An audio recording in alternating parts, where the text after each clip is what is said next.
Hi, I'm Tara Lynn of Geek Saga Entertainment here with my co host Manny for the Geek Saga show series, The Media That Made Us. This series focuses on media that the two of us consumed in our younger or maybe even just slightly younger years, media that helped shape our current interests and that we still love. And I'm Manny, and for our 15th Media That Made Us episode, we're continuing our coverage of the Lord of the Rings movie trilogy with our discussion of the Return of the King Extended Edition, based, of course, on J.R.R. Tolkien's classic work and produced and directed by Peter Jackson. Before we get started, just a heads up that you can follow me and therefore all of the Geek Saga endeavors at a Geek Saga on Blue Sky, Instagram, Facebook, Threads, and YouTube. And you can find me on Facebook and Instagram at Manissimo Art. Okay, I'm beginning this by saying just a couple other house cleaning items before we dig in. It's more than a couple this time because we have some updates. First of all, if you're watching this as a webcast on Facebook or YouTube, pretty please make sure to hit those like and or subscribe buttons. And if you're catching the audio only version on your favorite podcatcher, we could really use some more ratings, especially on Spotify and Apple Podcasts, and would super very much greatly appreciate it if you could take a moment to mark the Geek Saga podcast 5 stars wherever you're listening. Last but hopefully not least, we hope that you'll check out the Geek Saga Entertainment Patreon. We have a lot of tiers with just $3 per month, getting you the most prevalent perk of early access to podcast episodes. Also, if you're watching this as a webcast, I don't know if anybody ever pays attention to my background, but it is far more bare than usual today. And this is because I am preparing to move cross country for good and all around mid-July. Barring any complications, Manny here is going to be flying to California to help get me and my dogs and my stick shift car, which was the big deal here. Like, needed to find somebody who could drive stick shift. So yay, back east. The reason I'm mentioning this is because we will absolutely be creating content along the way, much of which will be available to our patrons first. And anyone who is already a guard tier member or above, or who joins our Patreon prior to July 15th at that tier, which is again just $3 per month, will be the first to experience our cross-country trek content, some of which will only be available to our patrons. So check it out at patreon.com/geeksaga_entertainment. Our format for this Media That Made Us series includes our top 5 moments that made it. Basically, our hot takes from the portion of the series we're covering, followed by any insights we've uncovered from rewatches and or being longtime fans. And while we made it known that that one does not simply choose just 5 top moments from these movies, we did so once again, beginning with The beacons are lit. Gondor calls for aid. From the moment Pippin runs up to light the beacon of Amandine, you see them just lighting up across Middle Earth. Then Aragorn announces, like, the beacons are lit. Gondor is calling for aid. And Theoden says, and Rowan will answer, muster the Rohirrim.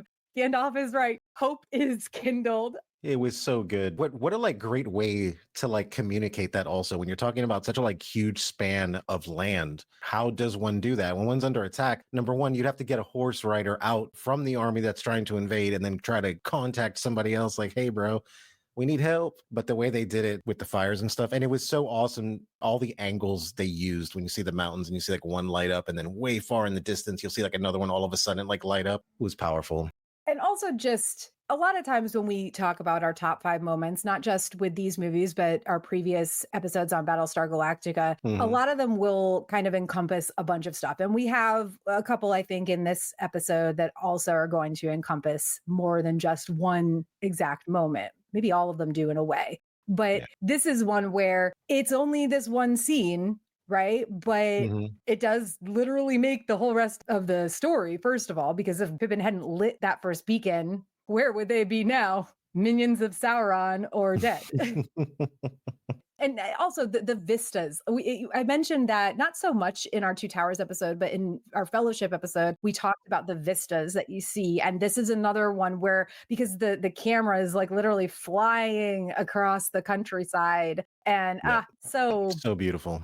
what a place to go out and ride to your death, even if you were going to die in battle. It's like, yeah, if I was going to die in battle, I'd want it to be right there. Like, that's just so pretty. Unfortunately, more pretty than the Battle of Helm's Deep, but Yes, way more pretty. eh, Not really a place I would die, but if they hadn't told me to ride out and meet them and all this stuff, and for the Red Dawn, yeah, I'd have died there too. I wouldn't have given a shit. I'd have been like, fuck yeah, just fucking die right fucking here, dude. it's perfect. Ugh. It's beautiful. No notes. And honestly, I think that's really, there's not much to say about it other than yay. No, it was Because inspiring. Denethor didn't want this to happen either. So No, this he is, in a really didn't. way, a somewhat chaotic Pippin moment. Yes, exactly. Because he's just small, and of course he's like fucking it up too. He's like going up there, and of course he's got to like slightly fuck it up, and it's like, dude, I love this guy. But I did like how Theoden was like, "Oh, well, we're gonna answer the call, right?" Because Gondor was like, "We ain't gonna start shit. No, we don't." You know what I'm saying? And it just seemed like there was a lot of division there, and it was just like this was the time when like all men just rose up and was like, "Yes, we're going to fight together." Yeah. Again, no further notes. Next up. Oh man, the way is shut. It was made by those who are dead, and the dead keep it. This is one of those ones that encompasses a lot of stuff, let's be real. It does, yeah. Aragorn, Gimli, and Legolas traveling through Dunharrow pass to confront the ghost of the faithless men and convince them to join the fight in exchange for their release from their oath / their living death. It was interesting, that scene. Let's kind of backpedal here for a second. When I first saw this movie, I did not like the concept of the Army of the Dead. I really didn't. You know, Oh.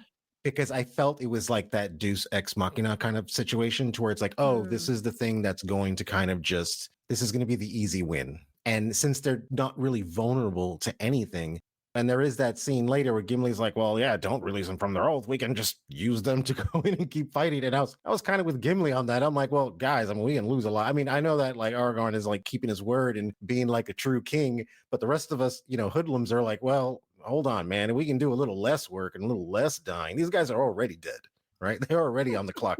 I don't want to die. Can we just use them to just lighten the load a little bit? Like, hey guys, I'm going to release you from your oath, but maybe if you get like a third of these guys, we'll like do the rest. We'll do the cleanup, I mean, and I think really the only reason, because I don't disagree, it seems silly to let them go. And it honestly seems silly for them to want to go. Like, dudes, you fucked up a long time ago. You have a lot to make up for here. Like you said, you're already dead.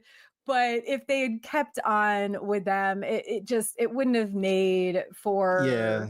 because Aragorn, Gimli, and Legolas, they approach the Corsairs of Umbar's ships and they claim they're going to take them. And of course, the Corsairs are like, whoa, whoa, whoa, yeah, right. But then boom, Ghost Army. And then Fantastic. Mm. they arrive near Minas Tirith and the orcs are thinking their allies have arrived and they're whining like, oh, you guys are late. What the fuck, guys? Only for Aragorn, Gimli, and Legolas to leap off, followed by boom, Ghost Army. Plus, just like LOL at the Ghost Army swarming the Oliphaunts like ants. I actually rewatched that scene twice when I watched this again, then I rewatched it. And while I was rewatching it, I kept going back and viewing certain scenes, and I watched them swarming the armies of Mordor and the Oliphaunts, especially like ants. And I was like, No, yeah, and it was cool because there's like, I mean, they're ghosts, right? So they're not like running on the floor or anything. And when you see them like climbing up one of the like Oliphants, it's like an ocean of just ghosts, and the thing is falling, and everybody's falling, and it's like all this stuff. It was just awesome. It was what a cool concept. Walker is saying best use of the undead army trope, because a lot of times in fantasy books, it's just like super easy. And this actually shows how it might not be. And that kind of goes back to when Aragorn first confronts them in the caves and he has to kind of prove who he is. You know, not just say he's Isildur's heir. He has to prove he's Isildur's heir. And they're still like, oh, I don't know, guys. And just also like Gimli, when the spirit winds or whatever you want to call them are kind of like blowing around, and Gimli's like blowing. That was so good. They make it amusing. It's not just boom, you get a ghost army. You get a ghost army. You get a ghost army. You get a ghost army. He has to fight. They have to fight to convince them, fight with us. And also then you won't be a ghost army anymore. Yay for you. And again, it's less like one singular moment, maybe, but I still feel like it's one of the best situations is probably a better way to put it. Yeah, no, absolutely. Aragorn, like releasing them after that first battle was very kingly, where he's like, well, I'm not my slaves. I mean, I differ a little bit from that, but I get it. But I'm not the king. If I was gonna be the king, then I'd be like, okay, well, I'm sorry, guys. I gotta do my kingly stuff. But I don't know. Me just being a little hood rat in front of Mordor, I'd be like, guys, just one more, just one more. You took those elephants out really fucking fast. This is going to be light work for you guys. Let's just get it done. But no, but they did a great job with it because like it's one of those like reoccurring themes that you see a lot in movies, you know, where it's like they throw the enemy off guard, right? Because they're just like a few people show up and it's just like, oh, this is going to be easy. This was done really beautifully in Joss Whedon's Serenity movie when the Firefly goes up against the Alliance army. And then all of a sudden, all the Reavers come through the clouds and they were all cocky. Like, look at this guy. He's just flying right towards us. And all of a sudden, all the ships come out of everywhere and they're all freaking out. I was like, classic kind of thing. It was awesome. There is a conversation going on in the comments where Return of the King was one of the first uses of an undead army because back then it was a new concept. And I don't know the exact publication date, but I want to say it was like mid 50s. And then one of our commenters is saying, not letting them go when they said like, hey, we're done. Can we go now? You promised us would have been like, you told the genie your third wish would be to free him and then you'd betray him. It makes perfect sense. And you're absolutely right. The movie would have been over in 10 minutes after that. I mean, come on, we need something. And I will say that the fact that it's like one of the first uses of a dead army, that actually makes me like it a lot more to where it's like, okay, it's kind of neat because it is kind of a trope that's kind of been like used a lot. But I liked it. I thought in this one, at first I didn't because, you know, I mean, I was young when I first watched this. So well, and also you hadn't read the books. And I hadn't read the books. Shame. I read The Hobbit. I'm kidding. I'm not shaming like, you for real. No. Just to be clear to our listeners, I am not shaming Mandy for not reading. No, I read the Hobbit books, but I read those like when I was a kid, but I didn't read the other ones. Having not read them, you have known like how early on this happened compared to other fantasy stuff. So our third not fun moment. This is a good one. I gotta like build up to it. You gotta build up to this one. I am no man. Because it's about to be Shield Maiden summer, y'all. And at least for me, it is hard to come up with any moment more powerful in this movie than Éowyn rushing to Theoden's side in an attempt to save him, only to end up in a one-on-one with the fucking Witch King that ends with her ripping off her helm and slaying him. And yes, side note, props to Mary for distracting the Witch King for a moment by stabbing him in the leg. And he also weakens him because he's got like a special blade or something. But seriously, especially in the early 2000s, and even though, yes, I'd read the books and everything, like there is still a difference reading it because the movies, I think, show Éowyn in a more powerful sense in a lot of ways than she's like described and written about in the books. Just in the early 2000s, like being a femme person and seeing that on the big screen, just like, you know, it's her the whole time, of course, but that moment, like I said, I don't know that it's for me personally, I don't know that there's a more powerful singular moment in this movie. Or in this 3 movies, honestly. Like I get those same feelings with like some of the guy stuff that happens, right? Because they're like good guys, they're not typical like dumb men. I'll have more comments about that later, but it was an absolutely powerful scene. I loved that there was no real like badass method or like moment there. I mean, when she shanks, you know, the fucking Witch King in the face, that was a powerful moment. That was like pure heart is what it was. And I think that's what makes this so well written and so well done. And I love that like when she's hacking the head off of the freaking Nazgul, it wasn't like one of those badass like one swipe like, ooh, no, like she's sitting there like hacking at this thing until the head comes off. It was messy. And I totally loved it because it was just fucking heart is what it was. I'm curious if this was written today, how many people would be mad at the woke factor here to where it's like, oh, a woman killed the Witch King and a woman like killed this. But to kind of backtrack on my own thoughts myself also is I think that what makes the characters so relatable, because even for a character like her, I can relate to it because I'm not a super strong guy. I'm not anything, but I have a lot of heart. And when she's riding out into battle, you know, and you can see that she's terrified and that they're fucking scared, but like they're pushing through it and they're going to rise to the fucking top. This is one of those things that I just thought it was like those nuances, right? There's something about the writing, and obviously it came from the book, but even just like script writing, that there's something about nuance that they used to have back then that they don't so much have now, so yeah, great fucking scene. Well, first of all, I would be interested to know if people were pissy about her slaying the Witch King when the book came out in the mid 50s. That's what I would really like to know. Probably though. Yeah, probably. Yeah. I feel like nowadays, if this was written now, if it was written by a dude, no one would complain about it.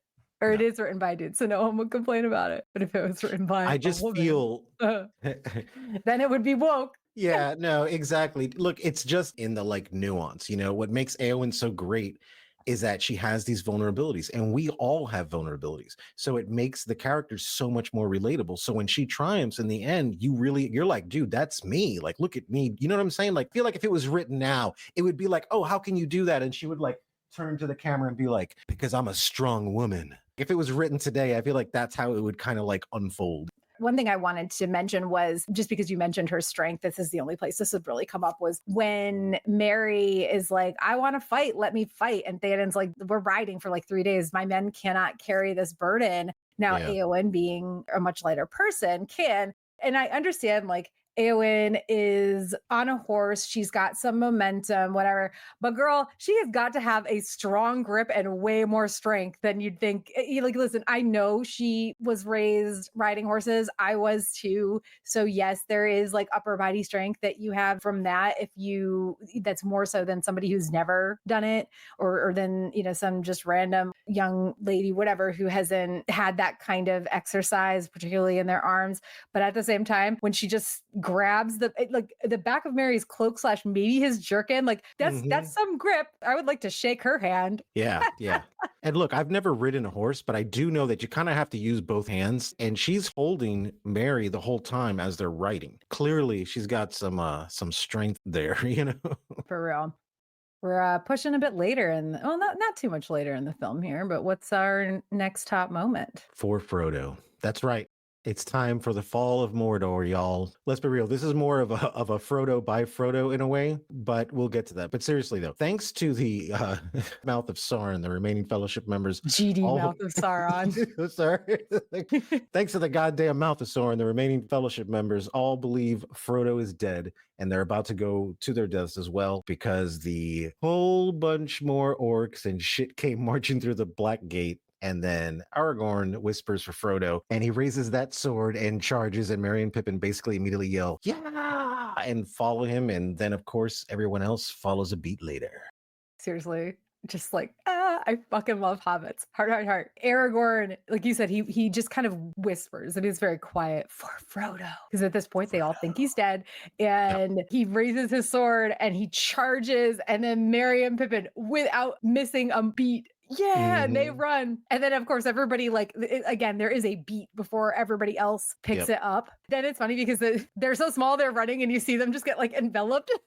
Yeah, completely By all the enveloped. bigger people. Like, of course, Frodo isn't dead. And these battle scenes continue to be interspersed with scenes of Frodo and Sam fighting their way up the cliffs sides of Mount Doom. And Frodo destroys the ring. And this is something we're not going to talk about too much in this episode, is like the whole scene with Frodo destroying the ring, because I feel like it's been discussed. And I also, as amazing as it is that he finally reaches his goal, it's really Gollum who facilitates It's Gollum who fucked it up. He almost fucks it up. And then Frodo, also, no hate on Frodo. Listen, we all know the ring corrupts everybody, and it took way fucking longer for it to even start to corrupt Frodo than it did or would have anybody else. But he puts that ring on his finger, and if it weren't for Gollum, who knows what might have happened, honestly. But yeah, the ring is destroyed. He didn't mean to, but Gollum helped.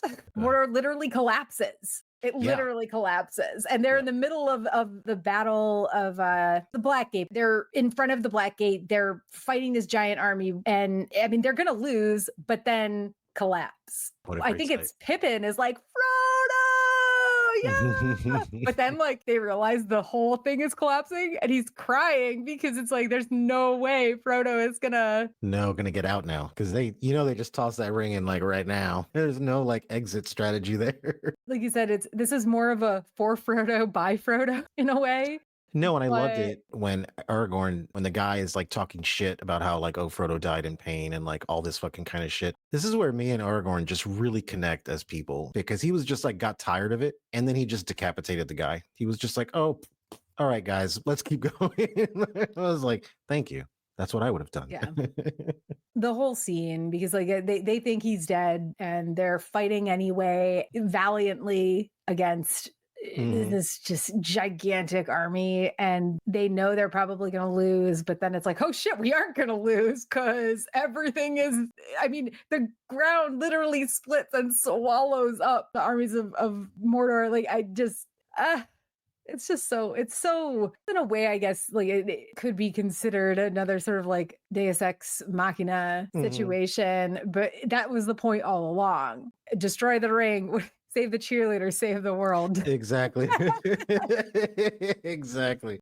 But yeah, Mordor's collapsed too. And the eye is kind of like, like it's like squeezing shut and looking around, and it's like, It's fucking panic. I put that eh. later in here, but I'm just gonna say it now. Where it's like if you look at the eye, like I can't help but giggle because we've all made that eye when we're sitting in a chair and the chair leans back a little too far, and we're just like, oh shit, oh shit, oh shit, oh shit, and poor fucking Sauron sitting there like, oh shit, I don't have arms to catch my fall. I don't have arms to catch my fall.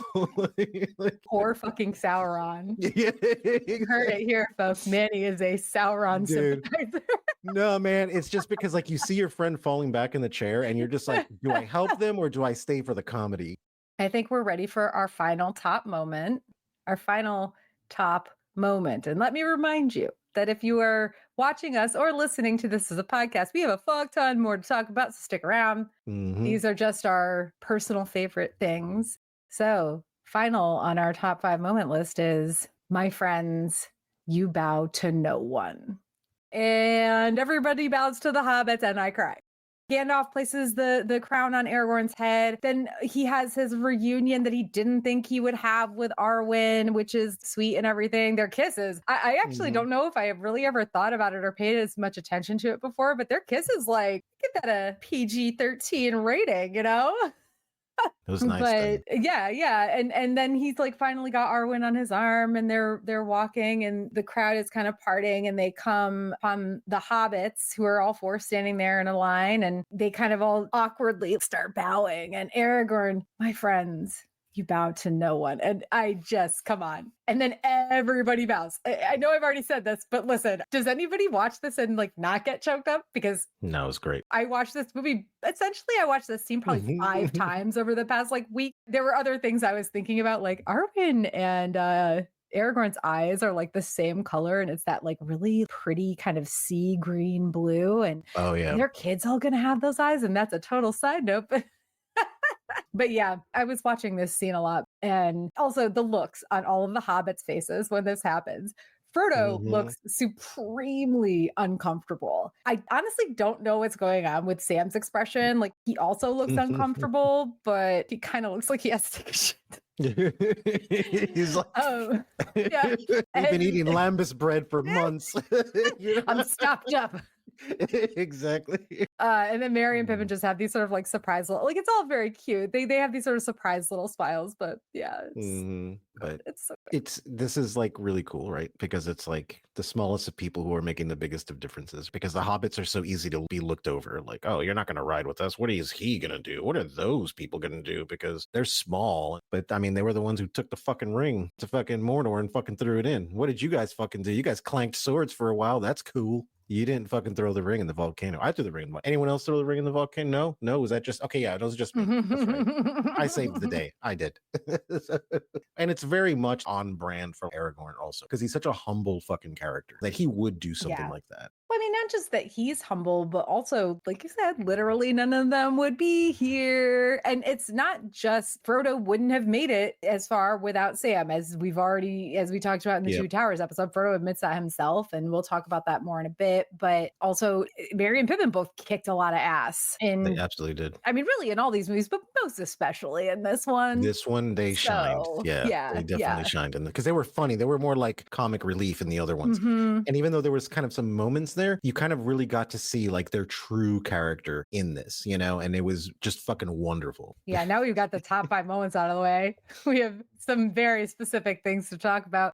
Mhm. One thing that we have been doing with our Lord of the Rings episodes is focusing on a few things specific to this series that we've basically just decided as we've been going along. And for Return of the King, our new topic is exhortations, bitches.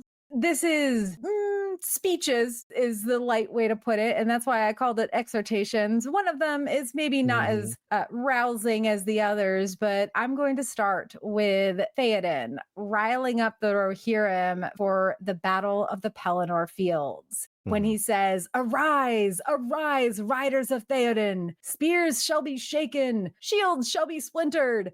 A sword day, a red day ere the sun rises. Ride now, ride now, ride, ride for ruin and the world's ending."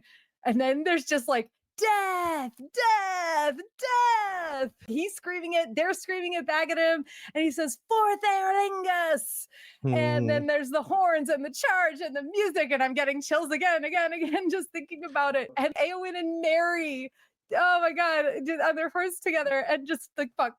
Again, I'm tearing up. And the look on those orcs' faces as they realize they're about to get fucked. Yep. Yep. And some of I them love even it. start turning to run and just To like, run. "Riders of Rowan Uh, are my faves." yep. Like, Yep. forever and always, they are my faves.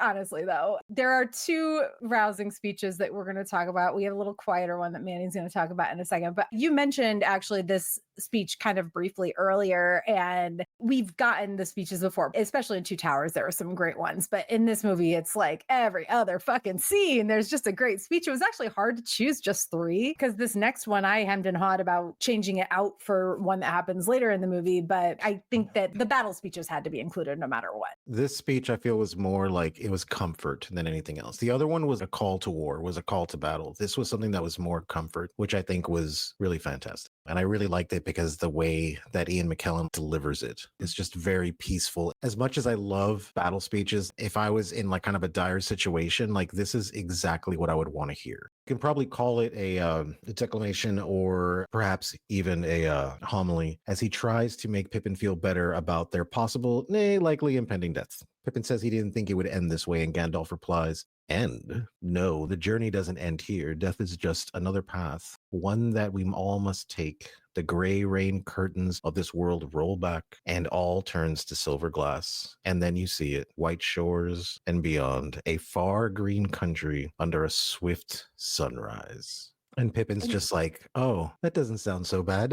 And Love Gandalf it. has been on that edge of death, so he would know, Yeah, I he would know. guess. But yeah, and also, I don't know, like whatever you believe about what happens after death. Personally, I want to believe there's something. Or I guess nothing it would be okay too. But really, what I think about, like, weirdly enough, this makes me think of like the Rainbow Bridge thing when you lose a pet and everybody is like, Rainbow Bridge. And it's like, I didn't know about that until I was like, maybe in college or something, possibly even after, because Yeah. internet didn't really exist for me until college. That's what this makes me think of, that green country under a Swiss sunrise, and there's a rainbow bridge along the way, and all your pets are there to greet you. And I'm not gonna, now I'm gonna get like fucking choked up about it because I literally have a shrine to all of my dead pets in my Yeah. house. No, I'm right there with you, man. If there's nothing afterwards, then okay, then I won't know about it. But I believe that I don't know, man. I just feel like there's just too much going on for there not to be something else. So when he gives this speech, it's just fucking wonderful. It certainly gave me a lot of hope, even just in the real world. And he's only saying it to Pippin, but Pippin really needed to hear it just then. And it was, I don't know, Yep. it was so good. However, for our third exhortation, we have to go back to battles. And Yes. this is, of course, Aragorn's rousing cohortation just before the Battle of Morannon. Oh my God. I don't know if I can go through this, but I'm going to try. Hold your ground, sons of Gondor, of Rowan, my brothers. I see in your eyes the same fear that would take the heart of me. A day may come when the courage of men fails, when we forsake our friends and break all bonds of fellowship. But it is not this day. An hour of wolves and shattered shields when the age of men comes crashing down. But it is not this day. This day we fight. By all that you hold dear on this good earth, I bid you stand, men of the West. Yo, they are literally surrounded, literally physically surrounded by the Morgul army. Then the camera starts focusing on certain characters and they are still so fucking determined because after that speech, who wouldn't be? Oh yeah. Am I Oh yeah, right? dude. Oh, are you kidding me? I might die there, but I am not getting defeated. I promise you that. Especially coming after, and I'm going to get into the Mouth of Sauron thing in a bit, but especially coming after the whole Mouth of Sauron bullshit and the fact that they believe Frodo is dead. Theoden's speech is amazing, but this is the real winner, honestly. If I were to give them hot dogs, I would give this one 11 out of 10 hot dogs. 11 I out would of 10 give hot dogs. Theoden's speech 10 out of 10 hot dogs. I would give Gandalf's speech, only because it's sad, 9.5 out of 10 hot dogs. Of course, the one that I read is the one that gets 9. Fuck this shit. Only I'm because just it's kidding. sad. No, I know it's sad, but it I was mean, it's comforting. comforting, yeah. But to be fair, Look. I am definitely more of a fuck these bitches sort of Yeah. speech person. So All right, look, 9.5 hot dogs I'll accept as long as they're like Chicago style hot dogs. They got yes, something on them, okay? Or Not they- just ketchup and mustard. they're the foot long hot dogs. Okay, good. Okay, that's fine. For anybody who's never watched one of our episodes before, rating things on a scale of hot dogs came from our Battlestar episodes when we became randomly obsessed with the Battlestar character hot dog. Hot dog, my If man. you've never watched Battlestar, I am sorry Yeah. for you not understanding these very weird references. I was trying to coin a phrase for this entire movie, and I would probably sum it up as like Lord of the Speech, because that's what this movie was. It was Yeah. Lord of the Speech, Return of the Speeches. They're all fucking inspiring. They're all great, and it does not get old. Because that's the thing, they could get old, but they're so No. well done, not just well written, but also delivered fucking Delivered perfectly. in And- the and, way, the setting, everything. like- Right. The way they focus on different people, different things while Theoden and Aragorn are giving these speeches, especially, but also in Theoden's speech where he's like, death, and they're all like, death after him. What is it? Like a hue and cry, I think is what it's called. It's so fucking good. It's so Great. fucking good. Fantastic. Now, of course, how could we forget? Hint, we would not. To also highlight our favorite enemies to lovers, I mean friends, with some of the best moments or scenes that showcase Legolas and Gimli's budding romance, I mean friendship. Confirmed So- friendship in this one, though. It was confirmed. Listen, I've said I was just friends with people too when I was heart beating for them. So Okay, fair enough. I have done the same. I'm just saying. Okay, so then they're just playing it off like, oh, no, it's totally fine. We're best friends. all right, first up, what you got? Oh my gosh. A slight tingle in my fingers. I think it's affecting me. The drinking contest. Contest in quotes because, of course, it wasn't really a contest. Literally seconds after Legolas claims he's feeling a slight tingling, Gimli is all, what did I say? He can't hold his liquor, and just like passes out. And Legolas is just kind of like, well, okay. Game's over, I guess. You know, those elves, man. It's like, you know what? You guys got to give me a fucking break, dude. Come out here all looking all perfect and shit and like holding your liquor and stuff. It's so cute because Legolas knew. He knew. It was cute that Legolas was entertaining the idea for like Gimli, right? And that goes Yeah. to like that bromance thing where it's like, all right, buddy, I got your back. You want to do this? Like, I know I'm going to win, but let's do it. Both of their faces are just Gimli, especially when he's like, Yep. I can't even, I Just can't even recreate. But also, like when he passes out, there's like Legolas isn't like he's not making fun, he's not gloating, he's just He's like, not "Oh, boasting. game's Yeah. over." Robert says, "LOL, the bromance is back." It never left, guys. It never left. Let's be It's real. been here. Yeah, it's been here from the start, man. Come on, dude. You know? Shipping Legly. Would it be Legly or would it be Gimmelas? Gimmelas. Gimlas? Yeah. You know there is an official ship name, and I did not even think to Google it, but now I wish I had. Next up here, I just want to talk about the way Legolas talks about Gimli. I'm going to start it with that. The way Legolas talks about Gimli. When Aragorn is trying to sneak away from the camp of the Rohirrim, and Gimli is clearly going to tag along, and Aragorn is like, no way, dude. And then Legolas appears and has this loving little grin on his face as he says, have you learned nothing of the stubbornness of dwarves? Oh my God, it's giggleless. That is Giggleless. terrible. That is good. That can't be right. But if it's not, it is right now. Okay, like I'm sorry. That's good. Rakeem says I'm gonna vote Gimlego. I mean, Gimlego. honestly, that's better than Giggle. I don't like Giggleless. That sounds Giggleless sounds like a dragon you have to defeat. You It know? sounds like a Pokemon. It's their final Pokemon form. Exactly. Oh my gosh, Charizard turned into Oh, Giggleless. Oh my God. So, just to tack on to this, have you learned nothing of the stubbornness of dwarves? I want to tack on a thought that I have. I don't know if I'm the only person who's ever come up with this. I did not look up whether people have talked about this before, to be fair. So, I am not claiming ownership over this thought or idea or whatever. But this is something that happens later on as they are leaping off the ships with the Ghost Army, and Legolas and Gimli are about to resume their kill count contest. Gimli yells, "May the best dwarf win." And personally, I'm going to say I don't think he's just saying, "May I win," but rather Mhm. counting Legolas as a dwarf, figuratively speaking, as Well, one yeah. of his people. Again, especially paired with the fact that earlier Legolas might have been saying, "Have you learned nothing of the stubbornness of dwarves?" But y'all, he He's was there talking about himself insisting that too. he was going to Exactly. tag along with Aragorn too. Hmm. So don't Yeah. at me about this. In my opinion, when Gimli says, "May the best dwarf win," he's counting Legolas as Legolas, a exactly. fellow dwarf. Yeah, And I see that completely. yep. Absolutely. Don't at me on this. Don't at us on this. Our chat is going crazy. Oh my We God, also we Jiggleless. also have Digivolve to Gimelas. Gigalos it is. Jiggalos. It's like Juggalos, but just better, That you I'm know? just Like gonna think Jesus. Now that just makes me think of juggalos. No, make it stop. Oh, okay, oh, okay, this okay. chat is Our gonna our kill me tonight, dude. I love it. our final enemies to friends, lovers, all that. You I'm know, doing this on purpose, guys. they're just partners after dark. When they're facing what is obviously the last big battle at the Black Gate, Gimli not so casually mentions that he never thought he would die fighting side by side with an elf. To which Legolas responds, "What about side by side with a friend?" And he's just like, "Well, I indeed." That was beautiful. That to me, it was a more beautiful little sentiment as in the Two Towers, right? There's that scene where you see Gimli trying to look over the like thing. And he was like, "Do you think I should carry you or should I get you a box?"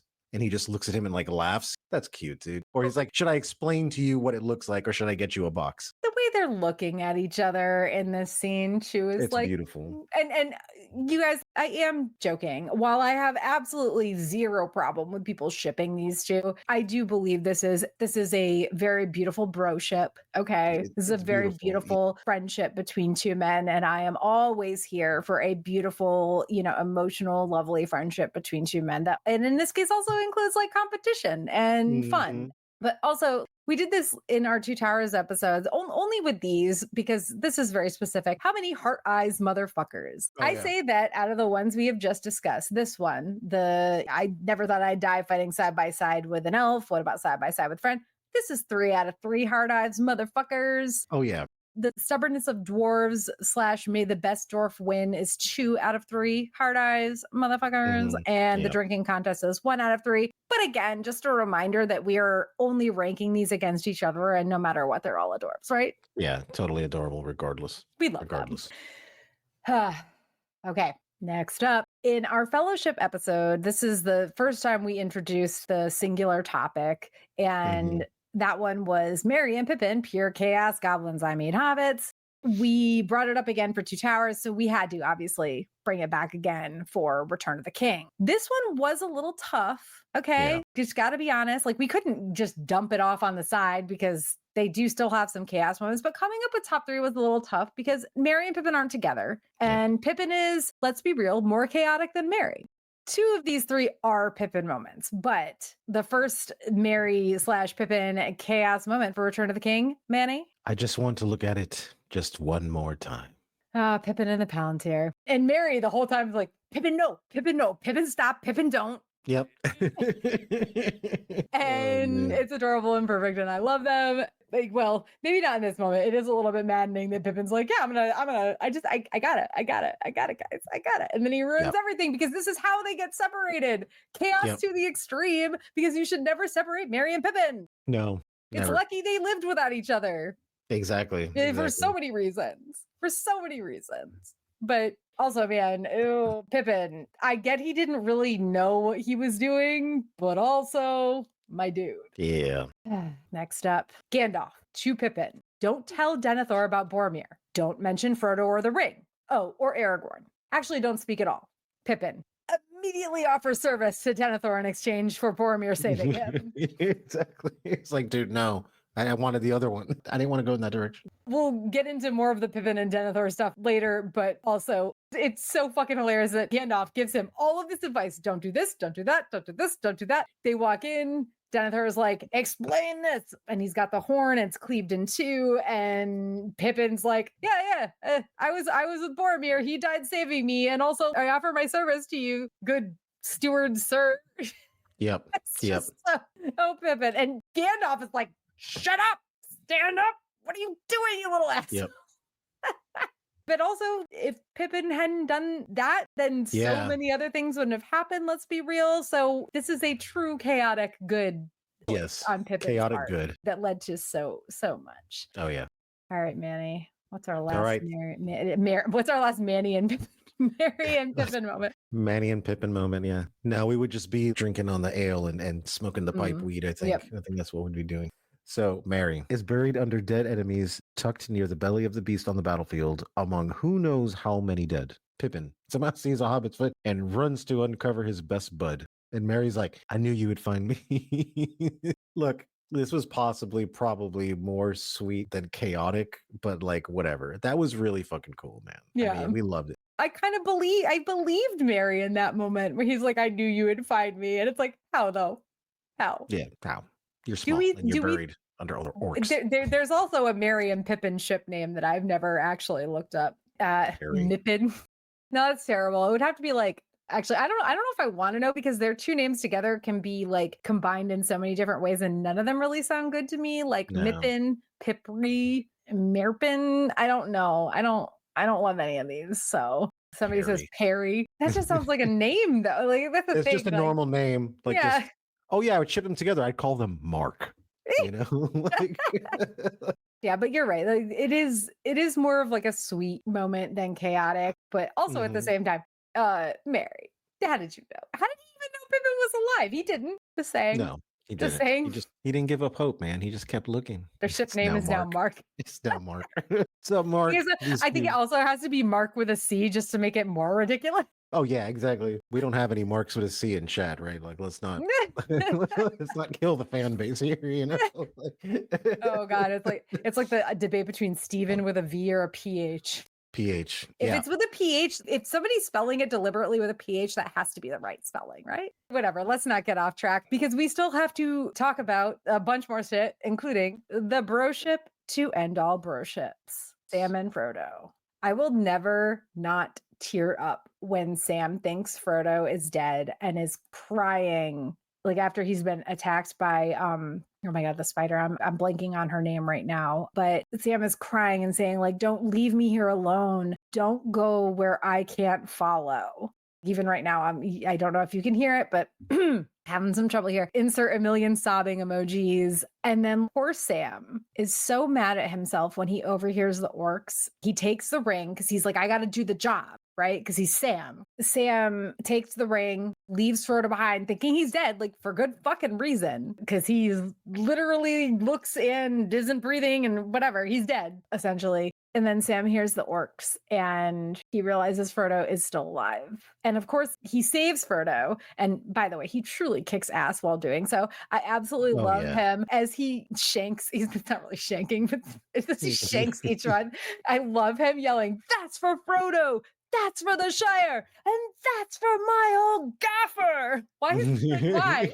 Why is this last one? What your grandfather have to do with this? But I love it. It's so good. It's so good. I feel so fucking bad for him though. When don't leave me here alone. It's more the don't go where I can't follow. That truly fucking gets me. And also then we have Sam who's like, fuck man, now I gotta take this shit on. Like, I mean, it's not the way he acts about it, obviously, because he's Sam and he's great, but my god, poor Sam.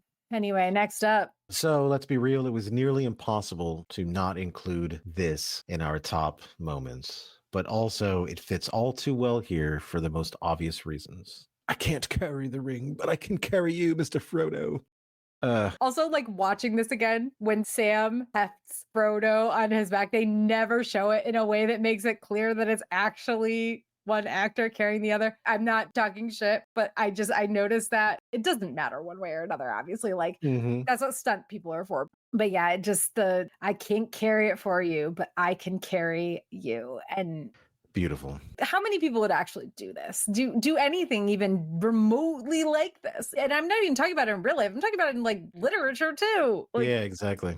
just this pure, like, I'm literally only here to help you. I don't care about the glory. I don't care about anything other than making sure that you make it out of this somehow. No, exactly, man. It was beautiful. It's a fucking beautiful scene. And it's just fucking touching and fucking heartwarming, especially at that point, because everything was so fucking dire at that point. It's like, dude, they're Mhm. never gonna fucking make it. And he's like, well, I can't carry it for you, but I can carry you. I'm like, dude, that's nice. I'm a solution-based person. I like solutions. And that was a solution.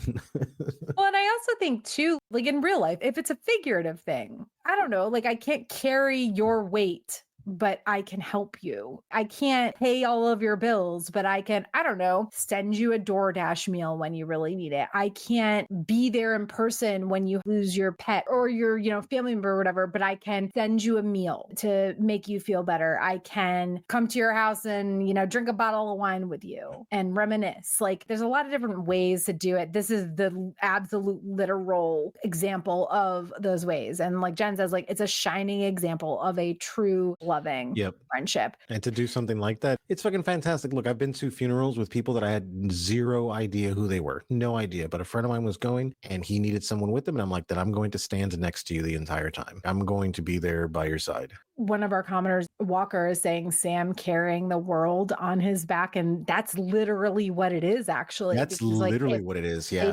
if they don't get that ring destroyed, then Yep. That's a good point. That, yeah, the but whole you're world absolutely right. is destroyed. Finally, when the ring is destroyed, Frodo is so happy and this is all done, right? But they're still trapped in Mordor on the slopes of Mount Doom, surrounded by lava and shit. And Frodo is talking to Sam about how he can finally see the Shire again, and probably in a way to cheer Sam up. They also both believe that this is truly the end of them. Where are they going to go? It's lava. It's Yeah, okay. no Like, place to go. Exactly. They ain't walking down that. right. You know? They're on this tiny little rock in a sea of lava. So they also both believe that this is truly the end of them. And poor Sam is crying over how, rightfully so. Okay. Like he's Mhm. finally just breaking down. Like, my God, I would have wanted to marry Rosie. And Mhm. Frodo just hugs him, side hug, I guess, but hugs him and Mhm. says, I'm glad to be with you, Samwise Gamgee, here at the end of all things. I was tearing up so many times when I was watching this Mhm. movie again, but this really made me like, okay, no, tears. I cannot hold them back anymore. I can't hold them back Yep. anymore. Like I'm Yep. outright crying. Fuck. And I know, obviously, I knew ahead of time that they were going to be saved by Gandalf and the Eagles, but that did not stop me from crying over their pure broship love. Yep. Just going to say, just fast forwarding a bit to later in the movie when Frodo decides to go to the Undying Lands with Bilbo and the elves and Gandalf. And Gandalf is like, it's okay to cry, guys. Not all tears are for bad reasons or whatever. It's like, yep, that's me watching this scene. Like, I knew they were going to Yep. be saved. I knew they weren't going to die. But at the same time, they're pure broship love. They're pure broship love. It was fucking touching, man. It was fucking touching. Okay. I don't mean to rush into the next thing, but you guys, we have a lot of fucking ring sites. Yeah. This is a long one. I mean, this is literally the season finale of this one. We got to do all the exposition. My first ring site is the final showdown, if you can really call it that, with Sauron. For fuck's sake, Sauron, you've lost. Get over yourself. Dude, for real. Go Gandalf for basically ordering Saruman's staff to break. And then Theoden, though, Wormtongue is up there on the top of Isengard with Saruman. And Theoden offers Wormtongue an out. And he's like, you were a man of Rowan once. You can come back. And to be honest, nobody likes Wormtongue. Okay. But I do like that. And I do think Theoden was being legit in that offer. I think because he knew that Wormtongue had been poisoned. There is a difference between someone being purely bad and someone being poisoned by an evil source. And then Saruman just beats Wormtongue down, first with his words and then literally with his hands. And Wormtongue finally has enough and stabs Sauron. Now, I'm sighing a little bit at Legolas shooting Wormtongue. Legolas knew who he was shooting. Why didn't y'all just kill him in the last movie? We talked about this in our Two Towers episode. Why did you let him go in the first place? To be fair, in the end, he does some good. So in a way, Aragorn releasing him was kind of the best thing that could have happened, but they didn't know that was going to happen. And Nope. also, they both die anyway. Legolas shoots Wormtongue, but Sauron still falls from the tower and also like In the landing on best that way. water wheel, splat. And then getting stuck in it as it's like Gruesome. going under. It's Fucking like, gruesome. Good riddance, Saruman, but also his refusal to tell them anything, like, hey, you're gonna lose anyway. I'm not telling you anything, even though like I was like super in their council. And then again, I don't get the Legolas shooting. To be fair, it's been a few years since I reread the books. I honestly don't remember if Legolas shoots Wormtongue in the books either. Let's assume that he does, but yeah. either way, I don't think it matters. I don't understand why that had to happen. I feel like Wormtongue taking out Saruman and actually being the one that ends up pushing him off the tower would have been way more meaningful. Whether Wormtongue meant to do that, to push him off the tower and die with him or not, let's assume he didn't. But whether he did or not, it would have been more meaningful if Legolas's arrow hadn't been involved. Just saying. And if somebody is listening to this, watching this, and they remember exactly what happened in the book, whether Legolas shoots Wormtongue or not, or how exactly that goes, let me know. But I feel like Legolas didn't need to shoot him. And I think that Wormtongue should have been able, I think that would have been a, not a total redemption, but something. Yeah, something. exactly. Because Wormtongue very much was listening to what Theoden was saying. I honestly am shocked that I should have probably looked it up ahead of time, but since it's been a few years since I read the books, I don't remember that happens. And I just feel like it was, if you have a chance to change some minor things, if this happened in the books, this would have been one of the things I would have changed, along with the fact that all people of color are on Mordor's side, just saying. What's your first ring sight?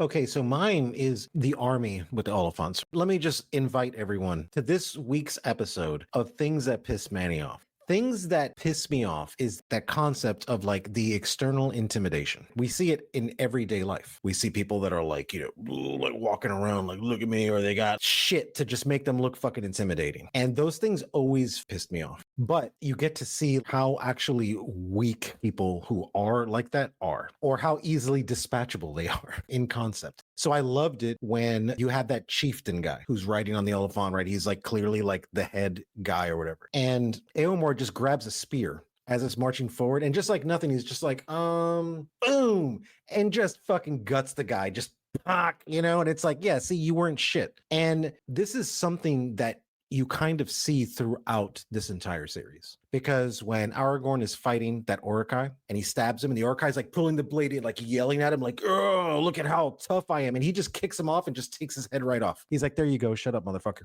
I like that shit.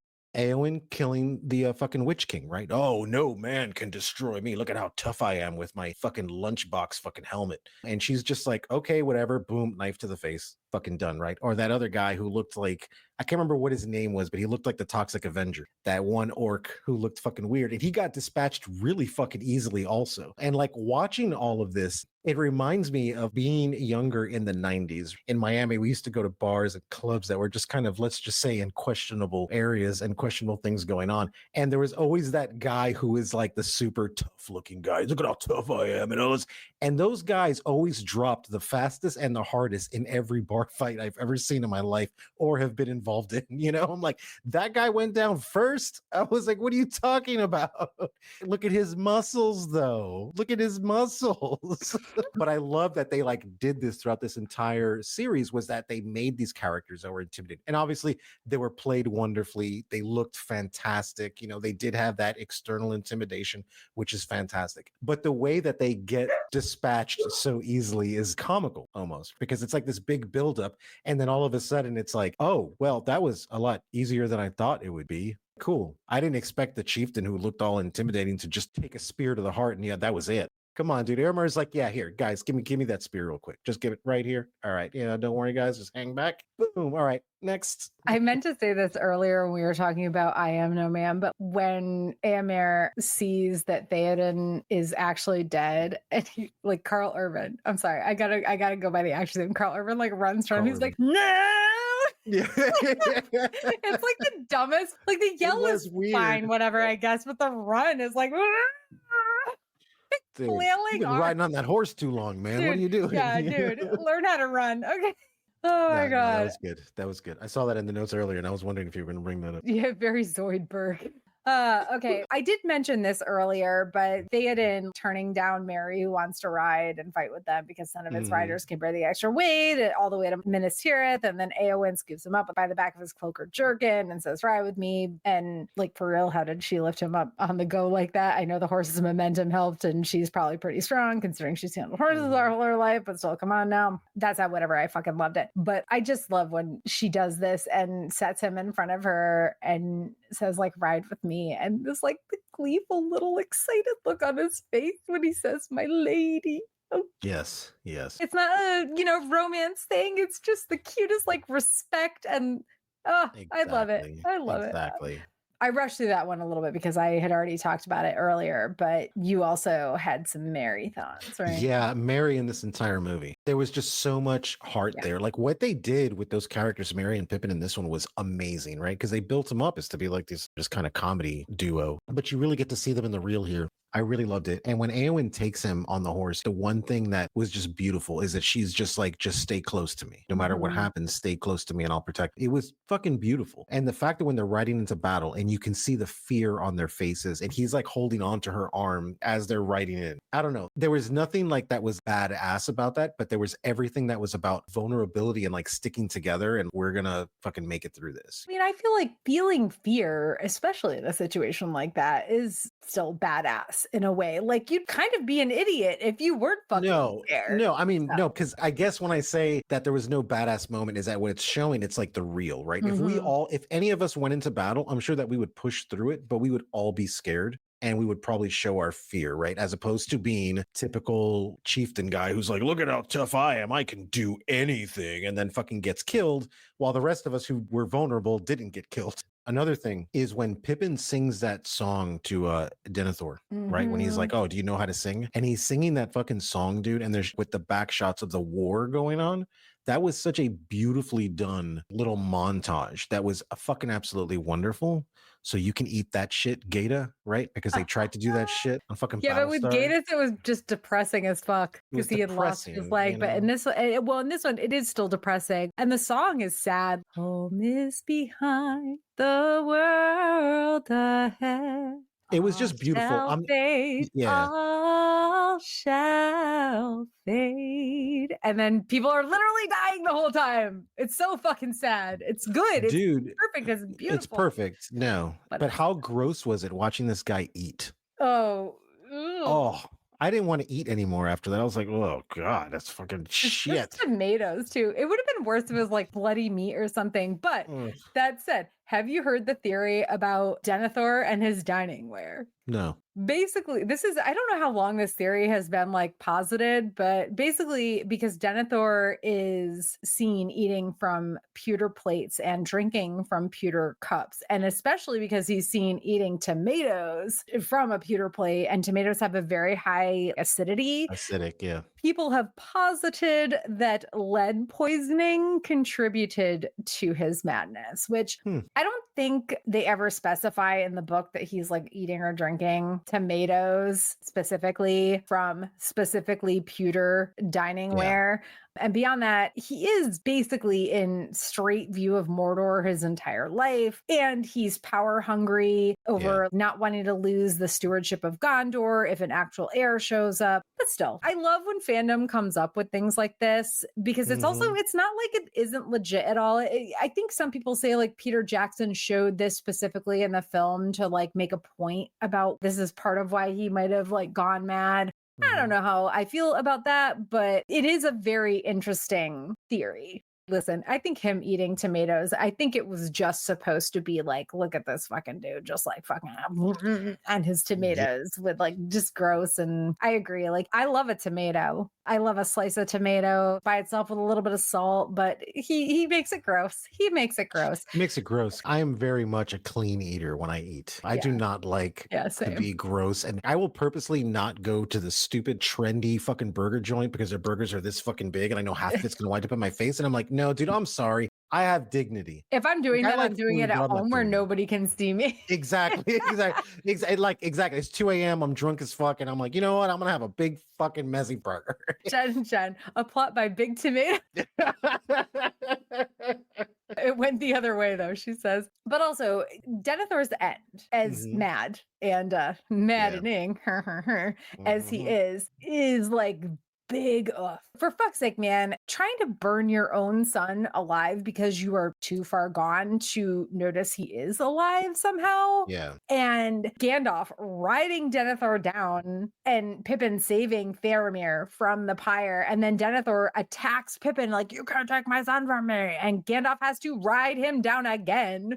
And Yeah. Shadowfax straight up kicks Denethor back onto the pyre. He looks and finally sees that His Faramir is son. actually alive. And he's like, oh no, I fucked up. But now he's on fire and shit. So he just runs off the precipice of Minas Yeah. Tirith, the giant sword shaped fucking precipice. So passes Denethor, son of Ecthelion, that fucking jerk. Like, I know I shouldn't laugh about it, but also, No, yeah, exactly. And with poor fucking Faramir, man. I mean, come on, give this guy a fucking break, dude. You know, like seriously. Like now, all of a sudden, when he's dead, you pretend, or maybe he always cared about him. I don't know. To me, it seemed like, oh, he's dead now. He died in battle. I'm gonna care about him now. But also, he's not fucking dead. And like, pay attention for 5 fucking seconds. Billy Boyd was a collaborator to writing that song that he sang. Oh, I did not know that. That's fucking cool. Take that shit, Gata. Actually, I think that I'm blanking on the actor's name, but I think the actor who played Gata also collaborated on that song with He their probably material. did, and I love Gata. I was just mad this time I know, I with know. him. Okay, because I was like, look at you, fucking sobbing. You lost a leg. Did you have any last ring sights? I wanted to talk about the special effects for a minute. Aside from some of the wonky special effects that happened with the elephant riding and all that kind of stuff, kind of weird. I know that they were doing a lot more this time. And obviously, this was what, 2003, 2004, I think. So the technology wasn't quite there yet. But there are things that I've always mentioned about these movies that were really fantastic. And I call it the 1980s horror factor. When you would watch a movie as a kid and it's something that's stuck with you for your entire life. And it was always some weird mixture of like special effects or like practical effects, all this kind of stuff. And with the Oathbreakers, man, they did such a good job because there's so many layers. You can see one is a skull, and then the one is like rotting corpse, and then the other one is like a person. And they have this overlaid so perfectly. It makes it look like one unit of a person, to where it was like I was sitting there watching it, but I couldn't look at it for too long because it kind of was like weird. It was the same thing with the riders and stuff in the first movie, right? When Frodo puts on the ring and he sees them for what they are, like that was fucking freaky. Or like when Frodo follows the fucking lights and falls into the marshes and all the like fucking things are like coming out of the water and stuff. Like those are the things that they kind of weird me out, because those are the things that I would have watched as a kid. That's what it reminds me of. That's why I call it the 80s horror factor or whatever, because the way they use practical effects, there's something about it that just makes it real. And when they did it with these people, with the Oathbreakers,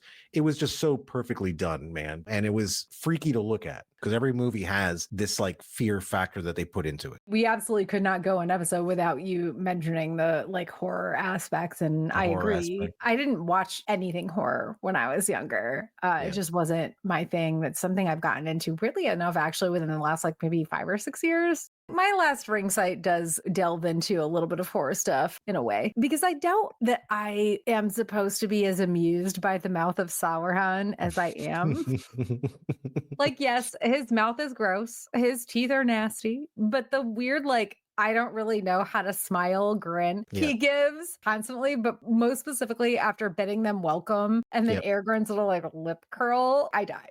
LOL. It's just, it's not supposed to be funny, but it fucking is, okay? And like that said, of course, as we've mentioned before, we know Frodo isn't dead, but it's gotta choke you up a bit how sad they all are to hear from this fucking dickhead that he is, that Frodo is dead. Of course, soon enough, Aragorn is like past done listening to this asshole, and he rides forward a little bit, and this prompts the mouth of Sauron to be all, it takes more to make a king than a broken elvish blade. And Aragorn just lops off his head I love And it. I love the Gimli's level like, of patience. I love it. Mhm. guess negotiations are done or something like that. Exactly. I will say this, to be honest, I used to feel like this was like the most triumphant moment of this film. And I think some of that was seeing it in theaters where they didn't show this and Oh, then really? seeing the extent. Yeah, from what I can remember, I'm like 99% sure they did not show Aragorn lopping off the head of the mouth of Sauron. I don't even know if they showed this scene at all. But the first time I saw that, I was like, oh my fucking God, triumphant. Yes. And I've watched it since then and always felt that way since then. But this time I was like, okay, yeah, that's cool. It didn't really feel quite as triumphant. And maybe that's because I've watched these movies so many times in the past like month or so that it didn't feel as triumphant as other things that have happened. But no matter what, it was still great. Aragorn just having enough of this guy's shit. But just to go back to like the horror of it all, like I'm sure there's like some horror movie comparisons I could make to it, but it's like it's gross. He's gross. He's supposed to be scary. But the fact that he's constantly like it's like all his mouth and his teeth, it's It's very yeah. like hilarious when it probably shouldn't be. I got a quick question for you. Mhm. Do you remember what parts in this are actually part of the extended edition and what was in the original? Because I don't remember anymore. Like the only time I ever saw the originals was in the movie theater because that's what they had. And then Same. after that, it was the extended edition. And anyone who's a fan and has watched the extended editions refuses to watch Yep. the original for good reason. Not There that was they're bad, but they were no, the cinematic release and that's what you were going to get. yeah, But and it's fine. it's like you watch like what was the Justice League? Wasn't there like a Justice Oh League movie yeah, and that they've had also like a director's yeah, cut or and see, I whatever. didn't Yeah, watch the non-director's cut and I watched the yeah. director's cut and I also don't give a shit about DC stuff. Sorry, not sorry. I didn't like them either Uh way, so it just didn't matter to me. yeah, it's Like, I kind don't of like, care. okay, so whatever. And I think there was a Suicide Six that did that too. The first Yeah. Suicide Six, not the later one that was actually like slightly better. But the Aragorn lopping off the head of the mouth of Sauron is the only thing I specifically remember not being in the cinematic release of the movies. The rest of it, I could not tell you one way or another from any of them, honestly. Yeah, I think the only thing I remember was that in the cinematic release of the Fellowship of the Ring, they don't explain the lambus bread, Oh, weird. which to me was like, you should probably explain that the fact that you can take a bite of Yeah. it and it fills up. I want to say that scene is not. I could be wrong. Don't at me on it, but I want to say that I had gone back and was watching, or somebody was watching it, and I was kind of watching over the shoulder, and I was like, dude, this thing is missing so fucking much explanation. So I can't remember if that was it, but I vaguely remember that. Literally from all three movies, the only thing I am entirely sure was not included in the cinematic release was him Hmm. lopping off the head of the mouth of Sauron. That's it. Yep. I will say I definitely watched the cinematic release versions after theater because I had them on DVD because the extended editions did not come out until like a year after Return of Yeah. the King was released Mhm. on DVD or something. Even then, let's talk about so Return of the King came out in theaters at the end of 2003. I have not watched anything other than the extended edition since probably 2006. So that's been almost 20 years. Holy shit. Yeah. Yep. Like you said, like I cannot imagine not watching these. No, there's so much in it. And when I saw Return of the King and I saw the Two Towers, I can't remember what was added or removed, but I couldn't imagine watching it any other way because there is so much there. And the thing is that when you watch these editions that are 4 hours, and Return of the King was like 4.5 hours, it's like I couldn't imagine anything getting removed. We've finished our Lord of the Rings episodes. What are your last thoughts about all of this? My last thoughts is I really forgot, not forgot, but I guess I really forgot how good these movies are put together, Mhm. how well they are, the way they're filmed, the way they're fucking directed. And then on top of that, the only disappointing part of it was how disappointed I am now even more about the Hobbit movies. Oh Right? God. Because I tried those and I only watched the first two. I only watched the first two and I could not do it. I was like, dude, there is something missing from these that I don't know what it is. And it's probably the practical effects that was missing, the actual on site location shooting that was missing, because a lot of it was just fake backgrounds, prequel Star Wars style. And there was no soul behind it, which was a shame because they had good actors doing the parts and all that kind of stuff. And you know, they weren't filming on set because my boy Ian McKellen had a fucking nervous breakdown when they were filming because he was literally looking at walls and doing that shit. And he was like, I did not get into acting for this. And I understand. I'm like, yeah, dude, I'd have fucking lost my shit too. The Hobbit is a story that can be told in one movie. No, it is. And to me, it's like if anything should have gotten 3 movies, each one of these books of the Lord of the Rings should have gotten 3 fucking movies out of it. So the fact that they took The Hobbit and was like, oh, we're going to put it in 3 movies, I'm like, guys, there's not that much fucking material there. This is a very cut and dry story. They could have done like I don't know if they call it, in books it's a duology. Yeah. But like a set of 2 movies, I could have understood. But yeah. I watched all 3 movies. And I will say there were times in those movies where I was like entertained and shit, but it wasn't. Oh, I'm sure. Well, and also The Hobbit also isn't like the end all be all story. That's not what it was ever meant to be. It's an adventure story, and that's fine. That's great. It's great for what it is. Rereading The Hobbit to me is like a 2-day at best situation because it's like, oh, okay, I read. It's good as it always was. And now let's go on to Lord of the Rings, which is like, like a couple weeks for the books, depending on, how much free time I have. Yeah, exactly. It's epic. The Hobbit is a fun, adorable, adventure, perfect adventure. The movies, we do have people in the chat loving the movies, and hey, listen, if you love the Hobbit movies, all the more power to you. Like, I'm not gonna judge anybody for liking what they like. It's like I tell everybody, right, dude, when I take a shit on something, please do not take it personally. I am not on any of those people's fucking payroll. Whatever you like, I promise I can name 10 movies that everybody fucking hates and I love. Okay, dude, so like, enjoy your movie. If you got something out of it, perfect. At least it wasn't made in vain. If one person was into it first, then enjoy it. Have a good fucking time. And I love that you love it. Oh yeah, tons of people were into it. I think that I'm probably I am, at least compared to the people I've met at like Dragon Con, when I've been on panels that feature anything about Lord of the Rings. I am like a more casual fan compared to the people that run like the onering.net or whatever it is. And that's fine. Have I read the books a bunch? Yes. Have I watched the movies a fuck ton? The Lord of the Rings movies anyway. Yes. Walker's saying, wait for them to try the Silmarillion. Listen, that's never going to happen. I'm pretty sure the Rings of Power. Oh, the Rings of Power. I think that got sold. Amazon sold it off. Like, I don't even know what's going on with the future of that show. It was not great. I heard it was not. I watched the first episode because I was like, oh, Lord of the Rings. And I was just like, it's like the Hobbit movie. It's like slightly entertaining, but it's also like, what the fuck are you guys doing here? Exactly. But also they didn't have the full rights to do certain things, I don't think. And I'll be honest, I thought The Children of Hurin was like a decent book, but the Silmarillion took me like 2 years to get through. I struggled through reading that book. It's not like I struggled through reading all books like that because I read Fire and Blood front to back immediately. I've read World of Ice and Fire, and these are the Song of Ice and Fire / Game of Thrones, if you want to refer to it that way, sort of history books, whatever. Like, I read those really quickly, but there's a difference between those and like the Silmarillion, where it's just like elf names all the time stuff that, well, and also I read the Silmarillion. I didn't start reading it till I was like 18. And I think I was working at Disney at the time, so I also had very little free time. So maybe if I tried again now, it would be different, but I also have no desire to try again now. Sorry, not sorry. I think the story is there, but I don't think that I think the story is there, but I don't think that reading it is it doesn't do it for me. And again, Rings of Power it was a show that I watched. Did I hate it? Hate is a strong word. Did I like it? Like is a strong word in this sense.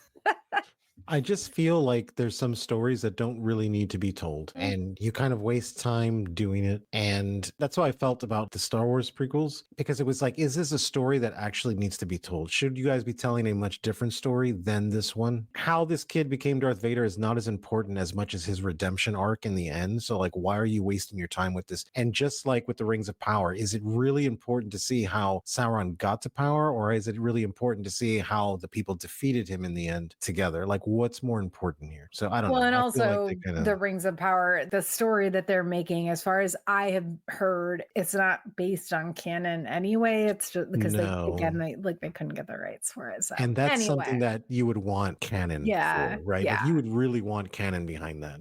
Okay, so are we still both on the same page of Two Towers being our favorite of the three movies? Absolutely. Yeah. Absolutely. There's no question about it. Two Towers. I mean, this movie was good. Loved it. Yes. I Fantastic. will say Yeah. rewatching it, especially like a couple times in such a Mhm. short amount of time, did make me feel a lot more strongly about it than I had before. It did for me too. But at the same time, it's still Two Towers. It's still Two Towers. It's a Two Towers, Um, baby, all day, all fucking day, man. yeah. Anything else? No, I guess not, man. We made it to the end of another segment here, even though Battlestar took us a year, right? It took us about almost a year Well, to get through that. this was three movies. Battlestar was 4 seasons and a 4 seasons. made-for-TV movie. Yeah. I'm referencing Community in the way there. 4 seasons in a movie. 4 seasons in a movie.